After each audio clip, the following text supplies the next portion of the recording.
and his army will overflow, but many will fall down slain. As for both kings, their hearts will be intent on evil, and they will speak lies to each other at the same table. But it will not succeed, for the end is still to come at the appointed time. Then he will return to his land with much plunder, but his heart will be set against the Holy Covenant, and he will take action and then return to his own land.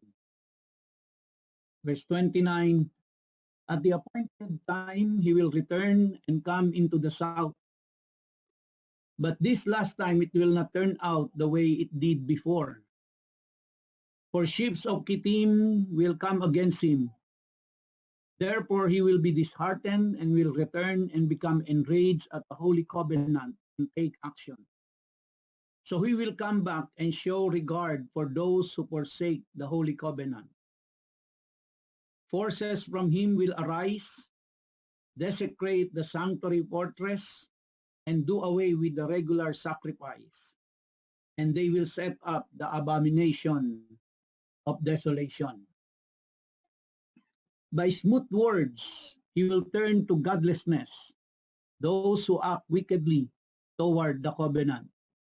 But the people who know their God will display strength and take action. Those who have insight among the people will give understanding to the many. Yet they will fall by the sword and by flame, by captivity and by plunder for many days.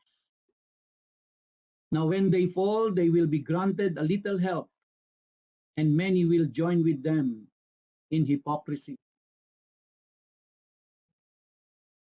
Some of those who have insight will fall in order to refine, purge, and make them pure until the end time, because it is still to come at the appointed time. Then the king will do as he pleases, and he will exalt and magnify himself above every god, and will speak monstrous things against the God of gods. And he will prosper until the indignation is finished, for that which is decreed will be done. He will show no regard for the gods of his fathers or for the desire of women, nor will he show regard for any other god, for he will magnify himself above them all. But instead will honor a God of fortresses, a God whom his fathers did not know. He will honor him with gold, silver, costly stones, and treasures. He will take action against the strongest of fortresses with the help of a foreign god. He will give great honor to those who acknowledge him, and will cause them to rule over the many, and will parcel out land for a price. Now, nung last Sunday po ay tinalakay natin yung kasaysayan ng Daniel chapter 11, at napag-aralan po natin na ito ay may mga naganap na, at ito ay mababasa na natin sa kasaysayan, sa history, at napatunayan natin na ang salita ng Diyos ay hindi po magkakamali, at kung ano yung pinrophesy nung panahon ni Daniel ay naganap. At ang ating pong pinag-aaralang mga kabanata ngayon ay pwede po nating hatiin ito sa tatlong era. At ito pong tatlong era na ito ay nag-intertwine sila. Kaya medyo masalimuot po ang pagtalakay dito. The first era, or ang tatawagin po natin na first latter days, or pangkaraniwan, ang alam po natin dito is the first advent. Dito po yung dumating ang Panginoong Jesucristo, at siya po ay ipinanganak, siya ay nabuhay, and then pagkatapos siya po ay ipinasok pinako sa krus, namatay, at siya ay muling nabuhay at tumuklop sa kanan ng Ama. So ito po yung i-consider nating first latter days or first advent. Now the second era is ito po yung second latter days or the second advent. Ito yung pinag-uusapan natin na muling pagbabalik ng Panginoong Jesucristo. Kasi siya po'y naparito na, that was the first advent, and then siya po'y muling babalik. At sa pag-aaral natin sa Book of Zechariah, ang Panginoong Jesucristo ay babalik at kasama ang Diyos Ama. At ang Diyos Ama ang tatapak sa Mount of Olives at ito ay mahati sa gitna. And this is what we call the second advent or the second coming, which is the second latter days. And the third era is the era of the end of days. That immediately flows from the second latter days. So right after the second advent, ang kasunod po niyan is the end of days, the end of the world. So, how do we define ito pong mga first latter days, second latter days, and end of days? Yung first latter days were the decades leading up to and immediately following the coming of Christ and then His crucifixion. So that's the first latter days. The second latter days are the decades, yung mga panahon po, mga dekada, leading up to and during the second coming of Christ. And the end of days, or sometimes we call it end times, is the immediate outcome of the second latter days. The end of days includes the cataclysmic conditions that result from the return of Messiah, the war of Armageddon, and then climactic moments that ushers us into the millennial kingdom. So the end of days will also include the pouring out of God's wrath upon the earth. Doon po sa ating nakaraang pag-aaral ay nalaman po natin na patapos na yung Medo-Persia Empire. At tinalo na po si Darius at si Cyrus at dumating na ang Greek Empire, which is under the leadership of Alexander the Great. At sa hindi inaasahang pagkakataon, at 32 years old, si Alexander the Great ay nagkasakit at siya ay namatay. Bagamat ang asawa niyang si Roxanne na may nabuntis noong mga panahon na yon ay nagkaanak ng lalaki, pero dahil sa biglang pagkamatay ni Alexander the Great, hindi na i-prepare o hindi na ipasa yung pamumuno doon sa Greek Empire. At siya ay pinalitan una nagkaroon muna ng 12 districts doon sa buong Greek Empire.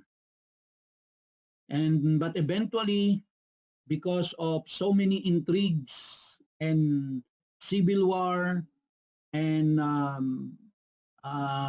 patayan dito, patayan doon, nangyari po, nahati na lang sila sa 4 na districts. At ang 4 na districts na ito ay pinamunuan ito ni Ptolemy, at si Ptolemy po, yung family ni Ptolemy ang siyang naghari doon sa Southern Kingdom or sa southern part, which is, alam mo natin, yun ay ang Egypt.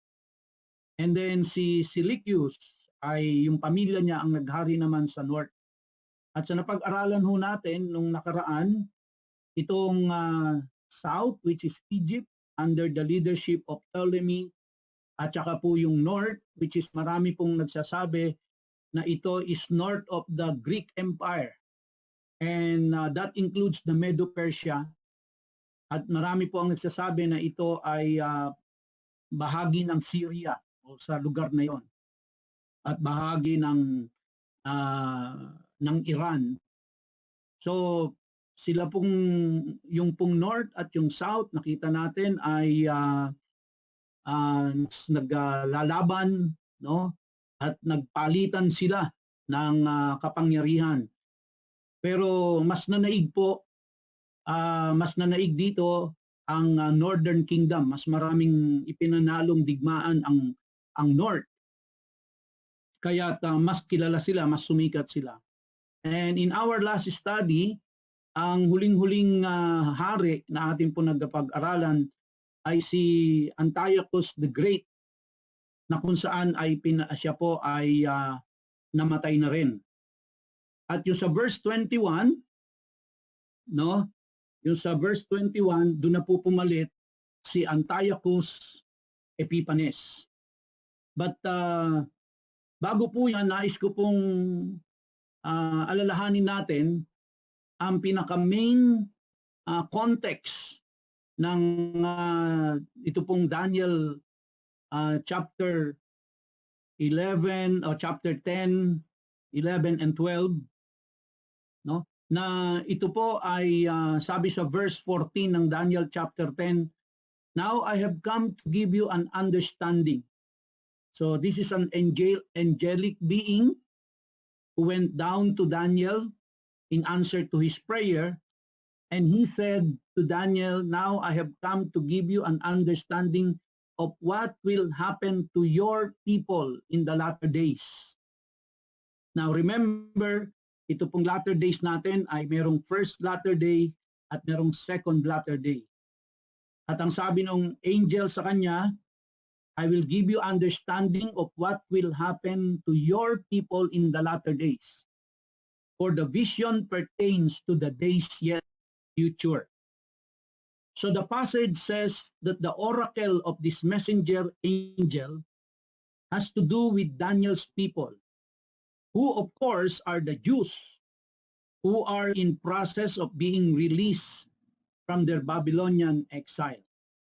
So wag nating kalilimutan na ito pong prophecy na ito is primarily intended for the Jews or for the Israelites, for Daniel's people.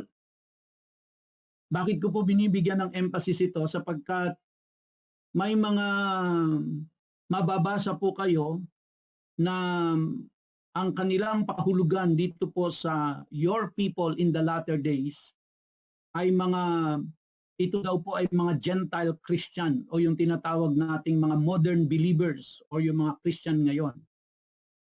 But it is very clear in the scripture in Daniel chapter 10 verse 14 that this message is for the people of Daniel, which is the Jews or the Israelites. But the effect of this prophecy will not only have an impact on the Israelites and the Jews, but it will have a global impact, which means tayo po na mga born-again believers in the modern times ay maapektuhan po, especially doon po sa second latter days. Kasi po, tapos na yung first latter day. Yung second latter day ay hindi lang ang mga Christians ang maapektuhan, kundi maging ang mga unbelievers will get affected on what will happen in the latter days, especially in the second coming of Jesus Christ. But this is a message really intended for the people of Israel, for the Jews, for Daniel's people. Balikan ho natin yung Daniel 11:21. Ang sabi doon, "In his place, a despicable person will arise." No? Sino po ba yung pinalitan nitong despicable person na ito? Ang pinalitan niya po dito si Antiochus the Great, yung sa verse 20, siya po ay nawala na, naglaho na siya, tapos ng kanyang pagkahari, at sa kanyang pagtatapos ng kanyang paghahari, siya po ay pinalitan nitong despicable person na ito, on whom the honor of kingship has not been conferred, but he will come in a time of tranquility and seize the kingdom by intrigue. Now, who is this despicable person? Now, kapag inunawa po natin ang Daniel 10, 11, and 12, alalahanin po natin yung tatlong era na nabanggit ko. Yung pong first latter day, yung second latter day, at yung end times or end of the age. Now, yung pong nakaraan na tinalakay natin, no? Ang despicable person po na tinutukoy dito, kasi po ang verses, ang chapters 10, 11, and 12 ay napapaloob po dun sa tatlong era na. Kaya lang hindi ho natin, kumbaga, may mga pangyayari na nagganap, yung sa prophecy ay nagganap doon sa first era na tumawid pa siya doon sa second era. So nagkakaroon ito ng mixture at pwedeng tumatalakay ito doon sa first latter day at tumatalakay din siya doon sa second latter day. So let me explain. Ang sabi po sa Daniel 11:21, in his place a despicable person will arise. Now sa kasaysayan, ang pumalit pong hari doon kay Antiochus the Great ay si Antiochus Epiphanes. Kaya yung tinutukoy po ditong despicable person ay walang iba kundi si Antiochus Epiphanes.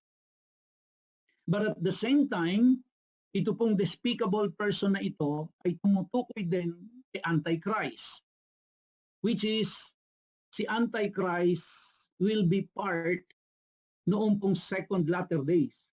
At hindi pa ho natin alam kung sino si Antichrist. Si Antiochus Epiphanes, which is also a despicable person, siya po ay nandoon sa first latter day. At pagkatapos ni Antiochus Epiphanes, sabi po rito, itong despicable person na ito will arise. Yan po ay si Antichrist naman pagdating ng panahon. So, kaya hindi pa po dumarating yon.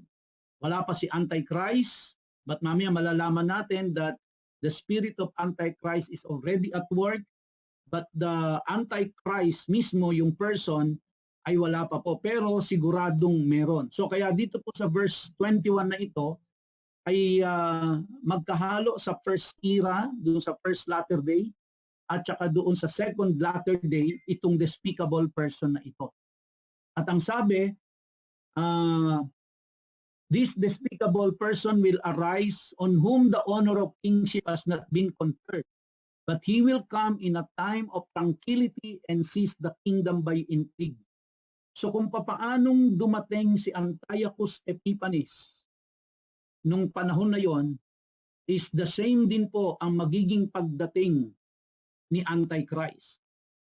So kung si Antiochus Epiphanes ay dumating po in a time of tranquility at kanyang sinis ang kingdom, then ganun din po ang mangyayari, si Antichrist in the second latter days will come in a time of tranquility and seize the kingdom by intrigue.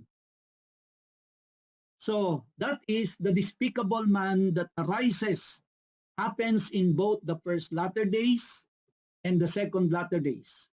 So in the first latter days, this man is easily identifiable as Antiochus Epiphanes, which is the king of the north. And the despicable man of the second latter days is easily identifiable as the Antichrist, although we do not know yet who will occupy that position. Verse 22, the overflowing forces will be flooded away before him and shattered.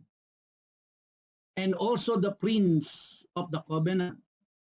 So again, describing Antiochus Epiphanes. After an allegiance is made with him, he will practice deception. This is exactly what he did during the first latter day. And he will go up and gain power with a small force of people. Now please remember, mga kapatid, the one being described here is Antiochus Epiphanes, and also the one being described here is the Antichrist. So this is both for us. Si Antiochus Epiphanes is already history. Si Antichrist is future. Nung panahon ni Daniel, si Antiochus Epiphanes ay future at si Antichrist ay future din. Pero hindi alam ni Daniel yon. Verse 24. In a time of tranquility, he will enter the richest parts of the realm, and he will accomplish what his fathers never did, nor his ancestors. He will distribute plunder, booty, and possessions among them, and he will devise his schemes against strongholds, but only for a time. He will stir up his strength and courage against the king of the south. Now please remember, yung pong king of the south dito at yung south na tinutukoy natin is Egypt with a large army. So, kaya hanggang ngayon, tuloy po yung digmaan between north and south. So the king of the south will mobilize an extremely large and mighty army for war, but he will not stand, for schemes will be devised against him. So talagang mananatili pong makapangyarihan dito si Antiochus Epiphanes. Tatalunin niyang muli yung pong south. Verse 26, those who eat his choice food will destroy him, and his army will overflow, but many will fall down slain. Sa digmaang ito ay marami po ang masasawi, subalit patuloy na magwawagi si Antiochus Epiphanes. Verse 27, as for both kings, their hearts will be intent on evil, and they will speak lies to each other at the same table. But it will not succeed, for the end is still to come at the appointed time. So during this time of Antiochus Epiphanes, makikita natin nagkakaroon din po sila ng pagpupulong. Kumakain sila sa isang table. Ngunit ang dalawang hari pong ito, yung king ng north at yung king ng south, ay hindi sila magiging honest sa isa't isa. Now, kung kayo po ay sumusubaybay sa international news, especially what is going on in Israel, in the Middle East, in the US and Russia, makikita ho natin na sila ay umuupo sa isang lamesa. They eat together, they eat the same food, and as if sila po ay nag-uusap ng maayos, pero nakikita natin na mukhang hindi rin wala ring nararating na maganda ang kanilang mga pag-uusap. It's probably because they are not being honest to each other. And time will come, during the time of Antichrist, this will be the same scenario. The Antichrist will sit with leaders of Israel, with leaders of nations, but he will only speak lies. So kaya mauulit po kung ano yung nangyari doon sa panahon ni Antiochus Epiphanes.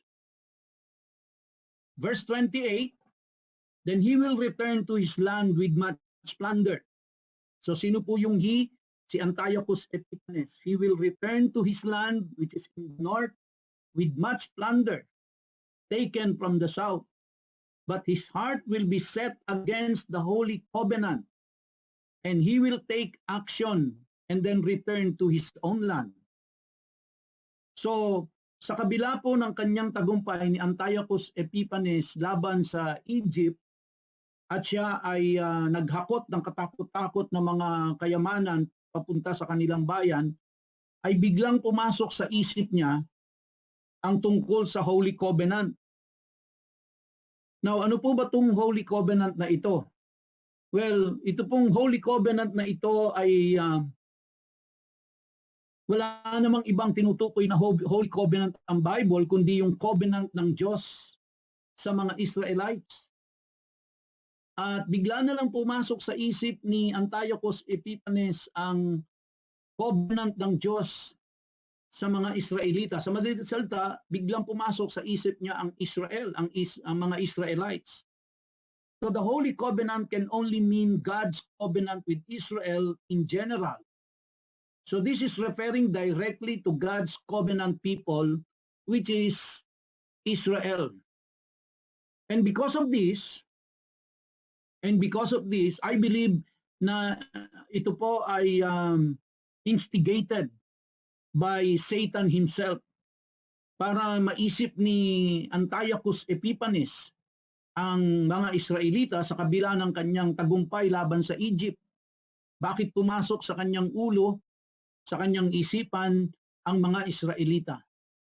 And because of this, he will take action and then return to his own land.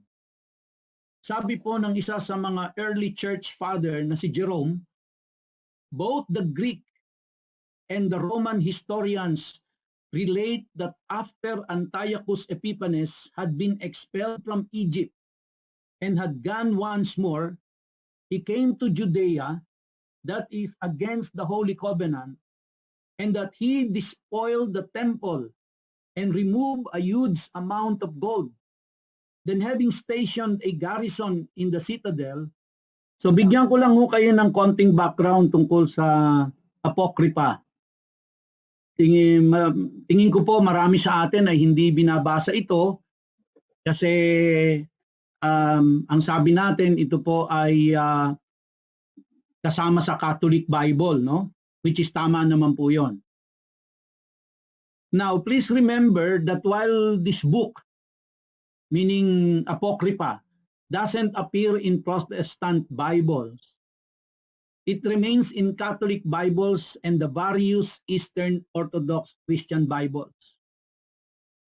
There are 15 books, yung Apocrypha po. At ito ay tinanggal, itong 15 books ng Apocrypha na ito ay tinanggal sa Christian Bibles noon lang pong 1500 AD. Prior to that, ito pong 15 books na ito ay kasama doon sa Bible.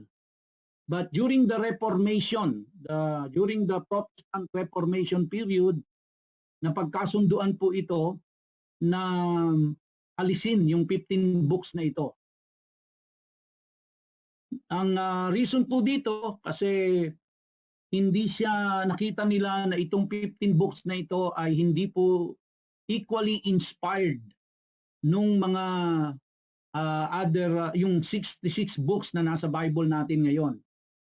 So while these so-called apocryphal books like Maccabees and Tobit and Esdras and others have never been taken by the church as having equal inspiration to the OT and NT of the Christian Bible, they are considered worthy and reliable and vital for proper biblical context, especially as it concerns the time from about 400 BC to the just before the birth of Jesus. Remember, after Malakay po nagkaroon ng silent years. 400 years yan na wala na hong prophet na lumabas. Now, ito pong Apocrypha na ito is napakagandang source ng history. At kung wala po itong Apocrypha na ito, ay itong Book of Maccabees na ito, hindi po natin malalaman kung ano ang nangyari during the time of Antiochus Epiphanes.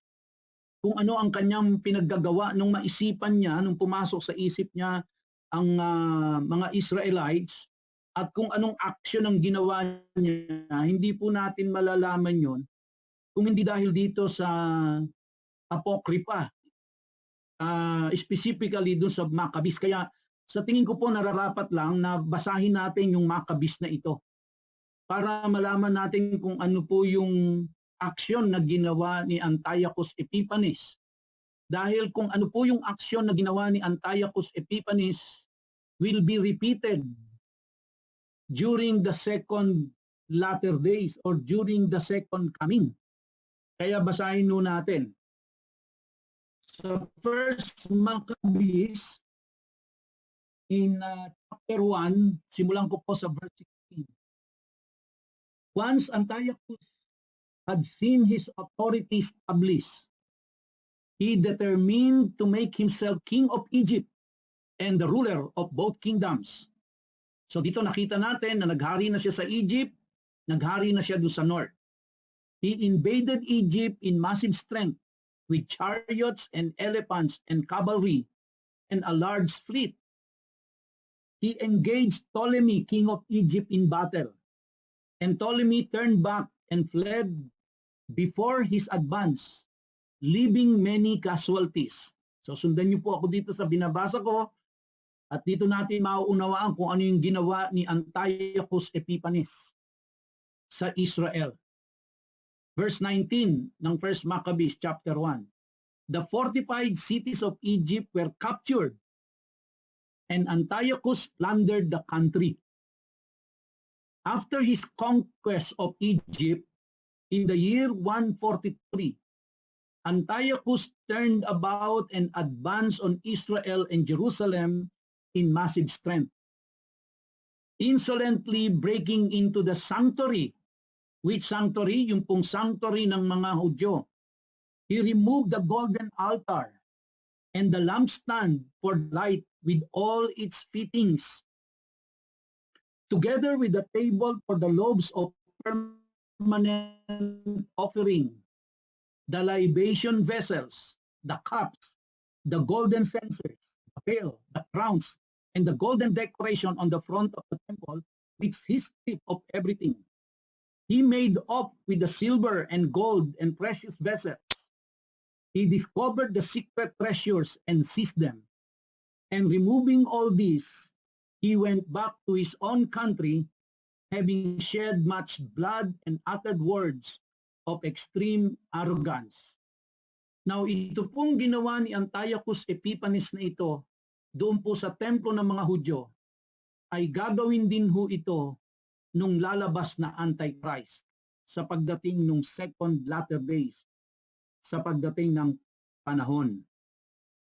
So yan po ang ginawa ni Antiochus Epiphanes.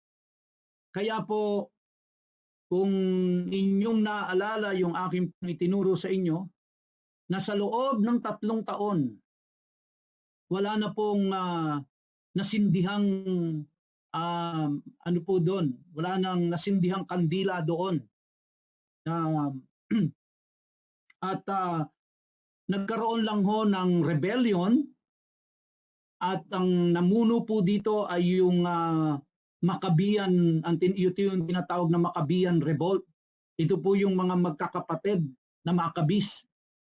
At sila po ay nag-aklas laban dito kay Antiochus Epiphanes and they were able to regain yung pong templo na ito at dahil doon muli nilang nasindihan yung kanila pong kandila doon, yung kanilang ilaw doon at kung natatandaan niyo po yung natitirang oil na lang doon, it is an special olive oil na inilaan nila doon is only good for 1 day. Pero to their amazement, yung pong ano na ito, itong oil na ito ay tumagal ng 8 days.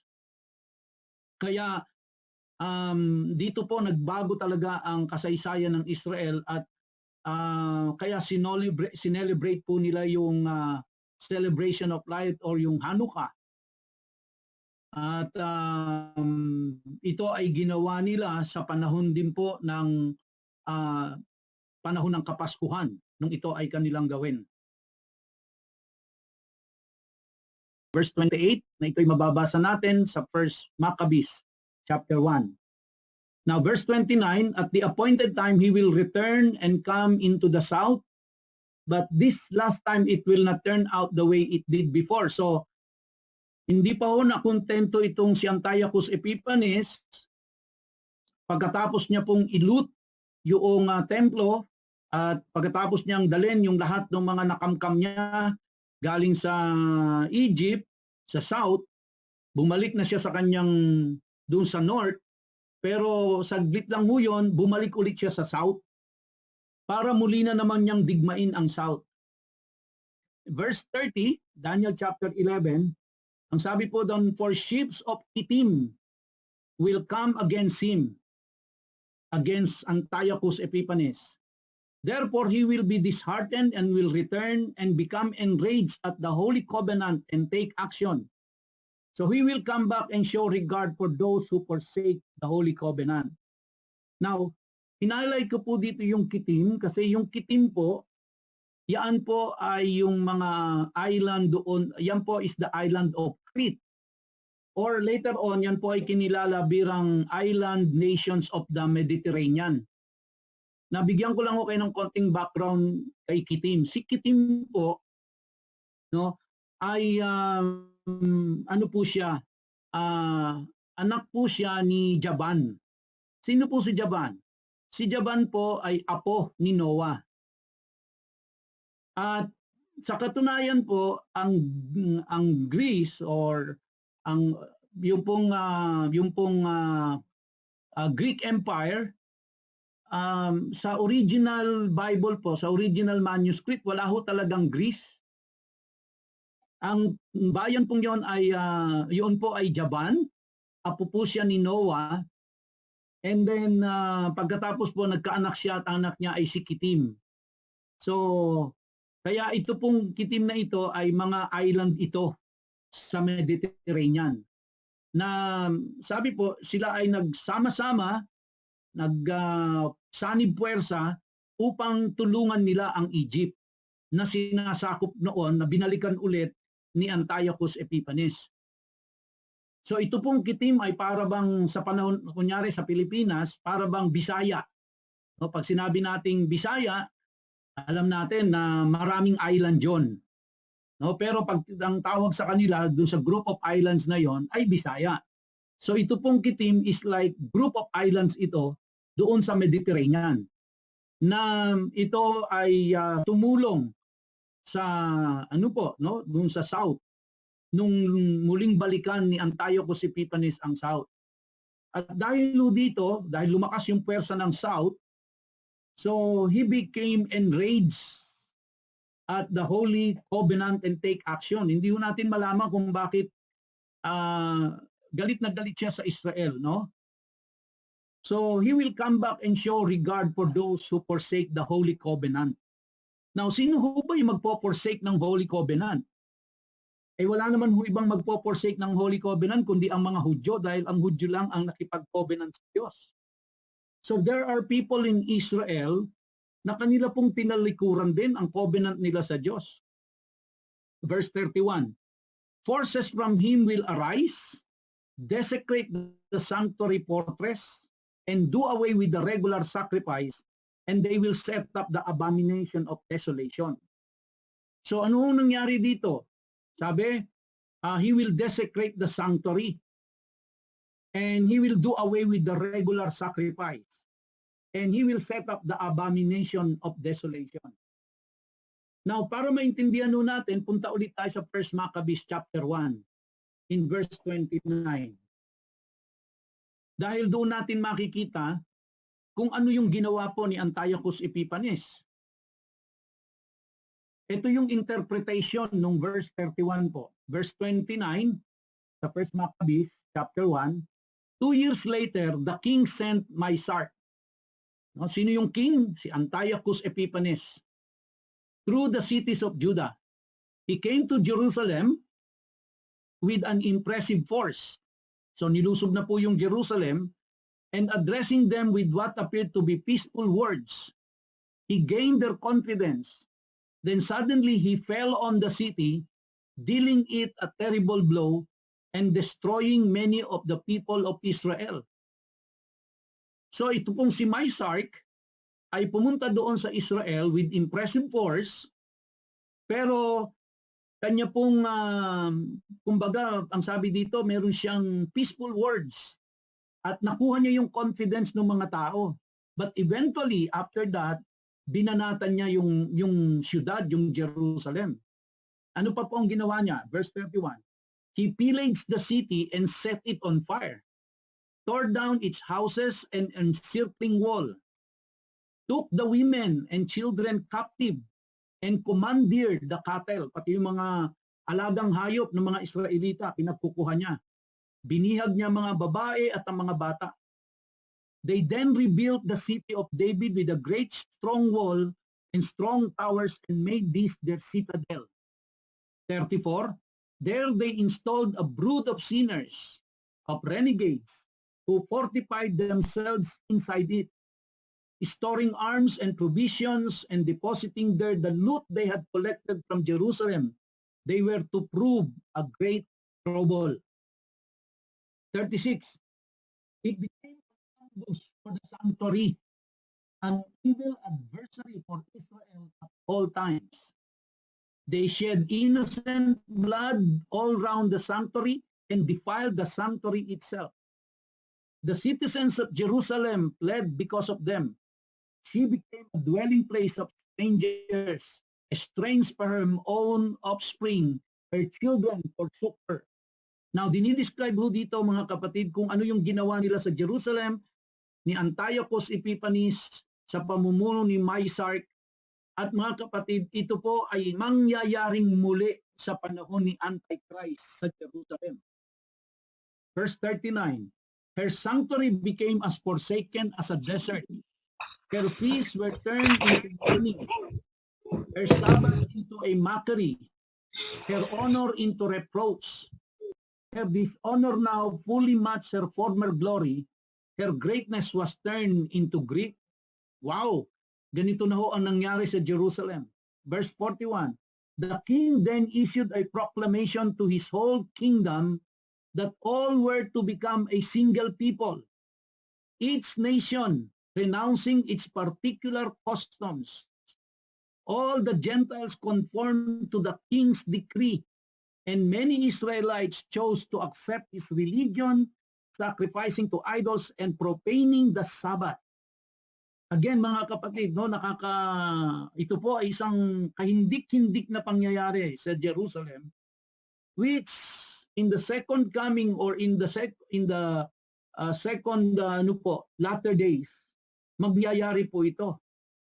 Yung sinabi po sa verse 41, the king then issued a proclamation to his whole kingdom that all were to become a single people, each nation renouncing its particular customs. Kaya sabi ko po kanina, bagamat ito po ay particular doon sa mga Hudyo, pero ang effect nito ay worldwide. So pagdating po ni Antichrist, this is exactly what he will do. No? Ipapa-renounce niya sa mga bawat bansa ang kanilang mga customs at this will form a one world religion. Dalang sabi po dyan, the king then issued the proclamation to his whole kingdom that all were to become a single people. And many Israelites chose to accept his religion. Tinanggap ng mga Israelita. At ganito din ho ang mangyayari mga kapatid pagdating ni Antichrist. Maraming mga tao, hindi lang mga Hudyo, kundi mga iba't ibang lahi ang tatanggapin yung religion ni Antichrist.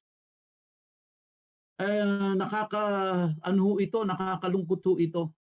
Dahil magkakaroon ng matinding taghirap, magkakaroon ng matinding taggutom, talagang ang mga tao. Sa ngayon pa lang ho, nakita na natin na dahil sa pagkain, dahil sa pangangailangan sa kanilang tiyan, ang tao ho, nakita natin no, ang naging behavior, ang naging pag-uugali ng tao. How much more po pag dumating na ito during the time of Antichrist. Verse 44, The king also sent edicts by messenger to Jerusalem and the towns of Judah, directing them to adopt customs foreign to the country, banning burnt offerings, sacrifices, and libations from the sanctuary, profaning Sabbaths and feasts, defiling the sanctuary and everything holy, building altars, shrines, and temples for idols, sacrificing pigs and unclean beasts, leaving their sons uncircumcised, and prostituting themselves to all kinds of impurity and abomination, so that they should forget the law and revoke all observance of it. Ito po yung ginawa ni Antiochus Epiphanes. Nag-sacrifice siya ng pigs, kaya po talagang ito ay ipinagbawal po ng Diyos. No? Even in Leviticus pa lang, chapter 11, kinonsider na ng Diyos ang pigs ay hindi food. Ito ay prohibited food, hindi siya food. At anything that is sacrificed to idols is considered as unclean. Kaya't hindi pinapahintulot ng Diyos na ito ay kainin.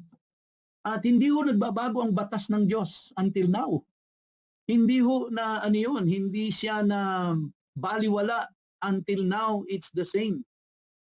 At itong ipinagbawal at ganito rin ho ang gagawin ni Antichrist, mga kapatid, na lahat ng mga ginawa ni Antiochus Epiphanes ay ano lang po ika-copy-paste lang ni Antichrist. Now, yung verse 48 sabi po, leaving their sons uncircumcised. Alam niyo ho ba na sa Germany, I think it was in 2013, nang may lumabas na batas na ipinagbabawal ho doon ang pagtutuli. At kapag ikaw ay lumabag doon, ikaw ay nagpatuli, ito po ay sa Germany. Kapag ikaw ay nagpatuli, ikaw ay ikukulong dahil it is considered as mutilation. Minmutilate mo ang body mo. And they will prevent ito pong circumcision na ito. At darating ho ulit yan. Verse 50, anyone not obeying the king's command was to be put to death. Writing in such terms to every part of his kingdom, the king appointed inspectors for the whole people and directed all the towns of Judah to offer sacrifice city by city. Many of the people, that is every apostate from the law, rallied to them and so committed evil in the country, forcing Israel into hiding in any possible place of refuge. Verse 54 po ng Maccabees.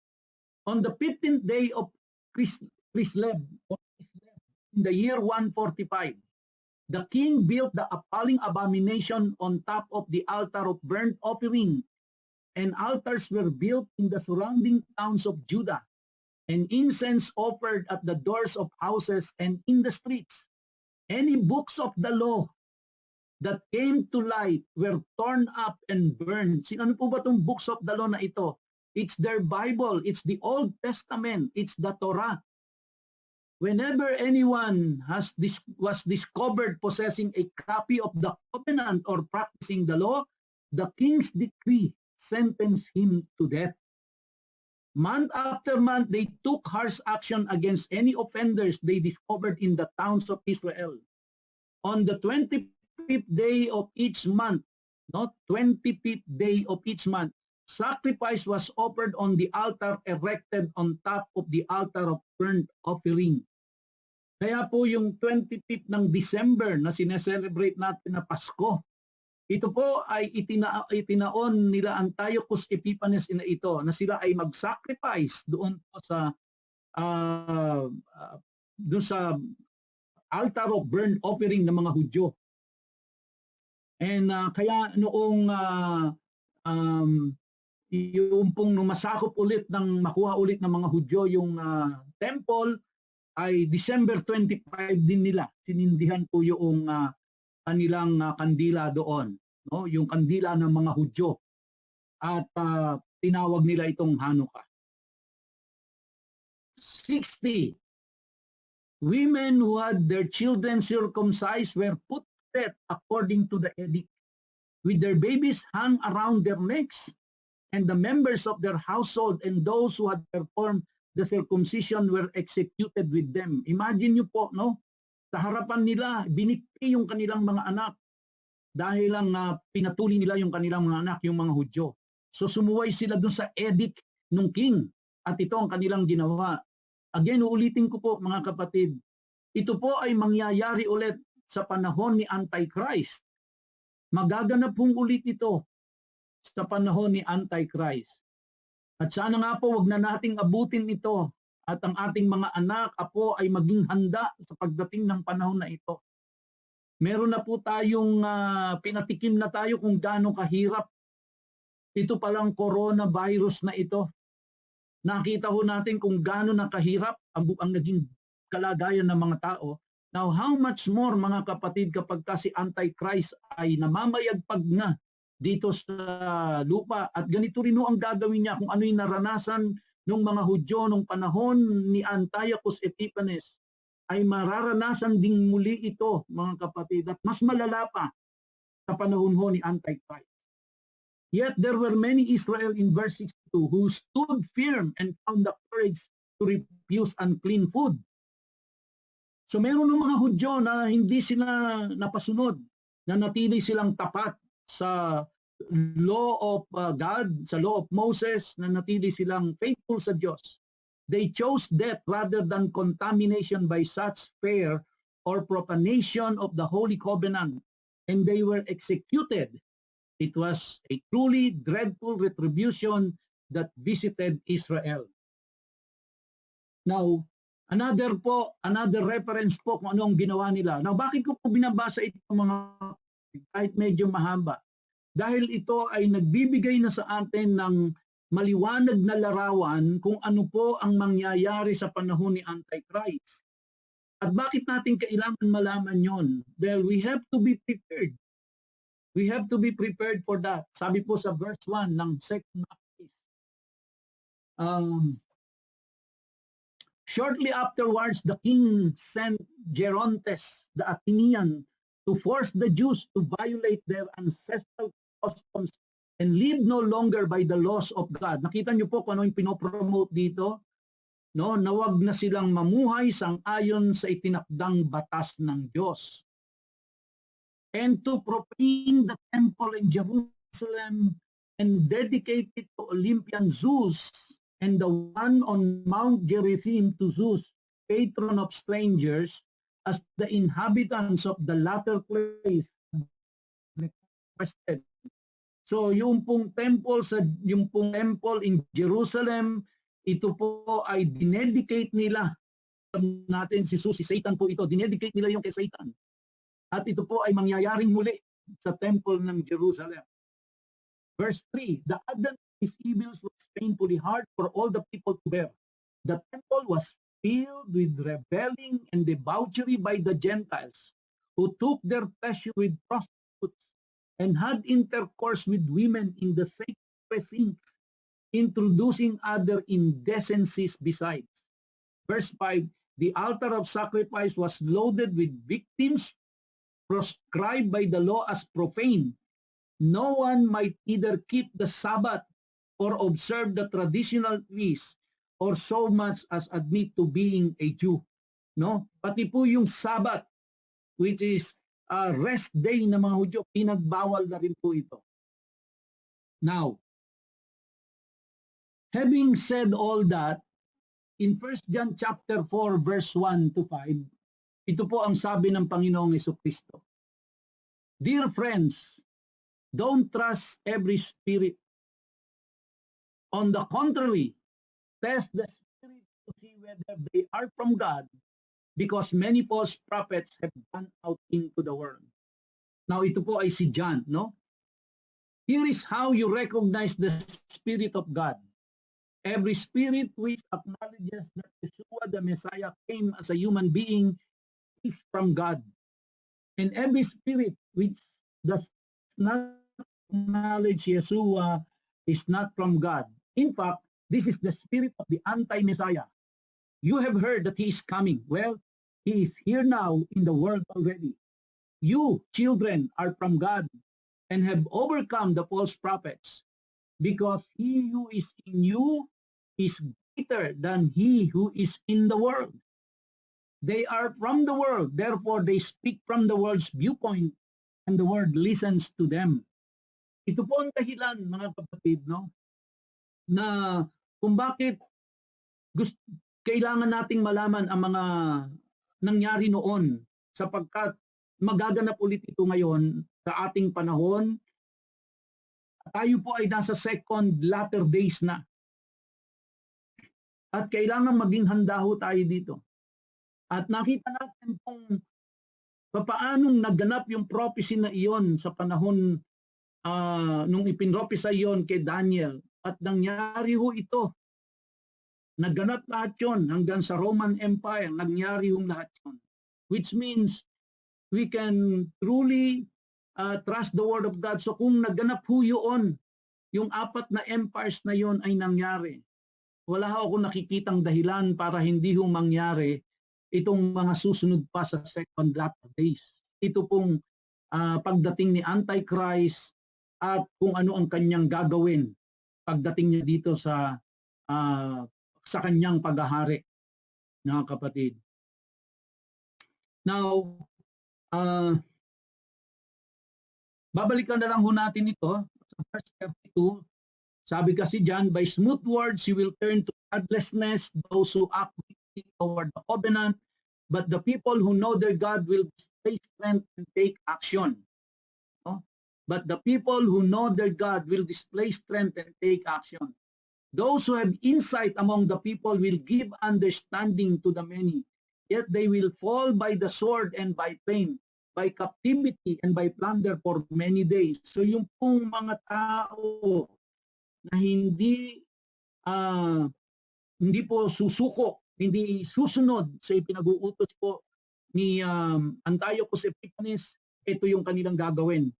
Pero sila rin po ay papatayin. And ganun din ho ang mangyayari pagdating ni Antichrist. Those who will not yield to Antichrist, sila po ay papatayin. Verse 34, now when they fall, they will be granted a little help, and many will join with them in hypocrisy. Verse 35, tapos na po tayo.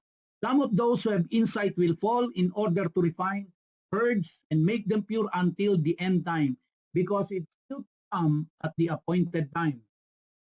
Then the king will do as he pleases, and he will exalt and magnify himself above every god, and will speak monstrous things against the God of gods, and he will prosper until the indignation is finished, for that which is decreed will be done. So meron pa rin naman pong mga tao, katulad ng panahon ni Antiochus Epiphanes, mas ginusto pa nilang patayin na lang sila kaysa sila po ay magpasako kay Antiochus Epiphanes. Pero nung time nila, may mga Hudyo na nagpasako po para maiwasan yung pong persecution. Nagpasako. At yung ibang mga Hudyo na bumagsak na nanatili po ay dumating yung time na dahil sa sobrang hirap, bumigay na rin. At merong mga Hudyo rin na nagpanggap na tutulong sa kanila pero dinaya din sila. So, ganito rin no ang magaganap sa mga darating na panahon. Sabi ho dyan sa verse 7, he will show no regard for the gods of his fathers or for the desire of women, nor will he show regard for any other god, for he will magnify himself above them all. But instead, he will honor a god of fortresses, a god whom his fathers did not know. He will honor him with gold, silver, costly stones, and precious. He will take action against the strongest of fortresses with the help of foreign gods. He will give great honor to those who acknowledge him, and will cause them to rule over the many, and will parcel out land for a price. Now, lastly, mga kapatid, let us all be reminded in John chapter 16, verses 1 to 5, where it says, verse 1 and chapter 16, I have told you these things so that you won't be caught by surprise. They will ban you from the synagogue. In fact, the time will come when anyone who kills you will think he is serving God. They will do these things because they have understood neither the Father nor me. But I have told you this so that when the time comes for it to happen, you will remember that I told you. I did not tell you this at first because I was with you. Kung naalala niyo po mga kapatid, during the medieval times, nung nagkaroon ng Inquisition, ano po ang nangyari noon? Kung ano yung pinag-utos noon ng simbahang Katolika, ay pinagpapapatay po ang mga against doon sa kanilang pananampalataya. At ganito po ang mangyayari. Mauulit po itong kasaysayan na ito, mga kapatid. Mas malala pa ang mga nung panahon nila, nung panahon ng Inquisition, during the medieval times, ano po ang ginawa noon sa mga Christians? Sila po ay sinunog ng buhay, sila ay ipinrito, sila po ay ipinako, sila ay itinuhog, at kung ano-ano pa po ang ginawa. Basta hindi yung mga taong hindi nakiisa sa kanilang pananampalataya. And ginawa din ho ito ni Antiochus Epiphanes nang ideklara niya na ang sarili na siya ay Diyos, na binaboy niya na yung sanctuary, nag-alay na siya ng hayop doon, nag-alay na siya ng baboy doon, at i-dedicate nila yung templo na yun kay Satan. Ay mangyayari pong lahat ito, mga kapatid. Magaganap pong ulit ito kung kailan hindi ko alam. Pero one thing for sure, dahil ito po ay pinrophesy na sa Bible, it will come. It will come. So kaya po yung prophecy na ito na nangyari sa panahon ni Antiochus Epiphanes ay yun po ay preview kumbaga ng kung ano ang gagawin ni Antichrist pagdating ng panahon. At ang sabi ng Diyos, maging sa atin po, I have told you these things so that you won't be caught by surprise. Hindi ho tayo magbibigla, hindi tayo magugulat, hindi tayo magtataka dahil nakita na natin from the Word of God na ito ang magaganap sa darating na panahon. Na kung ito po ay kukwento natin sa mga hindi mananampalataya, maaaring paniwalaan tayo, maaaring hindi, pero malamang na hindi ho tayo paniwalaan.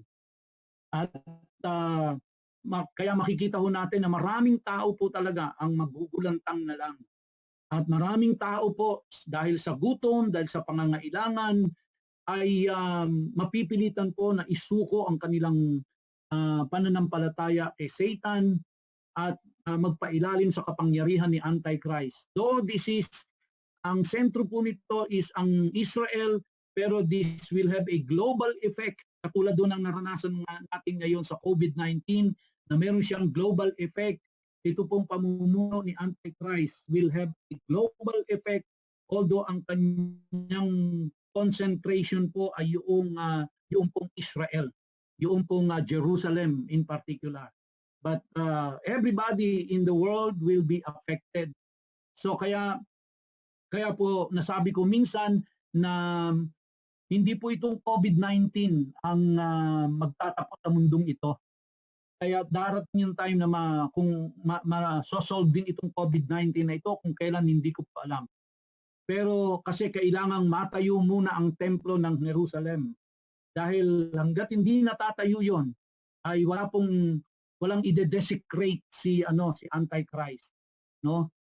Pero sinabi ho dito sa atin na ide-desecrate ulit yon ni Antichrist. And well, ito lately, mga 2 days, 3 days ago, ako ay nagbabasa ng news sa Israel. At alam niyo po ba na 42%